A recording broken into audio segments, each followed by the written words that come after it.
bola klichkasidagi Elbek akam ozib ketganini dushmanlari ko'rolmadi. Bu operatsiya qildirdi, oshqozonni kestirgan, shuning uchun ozadi deb ko'pchilik gapiryapti. Elbek aka negativlarga nima deysan? Aka, Amir Temur davrida ham bo'lganda bular. Agar kim ishonmayotgan bo'lsa, bizda O'zbekistonimizda alhamdulillah meditsina rivojlangan. Shunaqa narsa bor. Bitta qon bilan nima ukol qilgan, nima qilgan, hattoki operatsiya qilgan yo'ligini ham bilib beradi. Mard insonlar kommentariyaga "Men boraman sen bilan tekshirtiraman" deydiganlar, boraylik, tekshirtiraylik. Agar chiqmasa, 10 ta yaxshi insonga yaxshilik qiling. Qo'lingizdan keladimi? Gapirishdan oldin o'ylab gapiring. Har bitta odamni mehnatini qadrlang. O'zingizni qadrlang.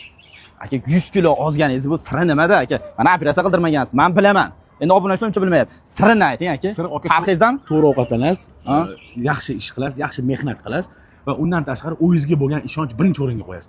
Agar o'zingizda bo'lgan ishonch bo'lmasa, aka ishoning, Arnold Schwarzenegger ham hozir olmaysiz. Xo'p, aka shuncha Chagayev bilan birga ishladingiz. Endi qanday manfaatli ishlarni yo'lga qo'ydingiz? Chagayev bilan birgalikda borib bironta. Birinchi o'rinda bizda hozir O'zbekiston xalqiga zo'r yangiligimiz bor. Kutinglar.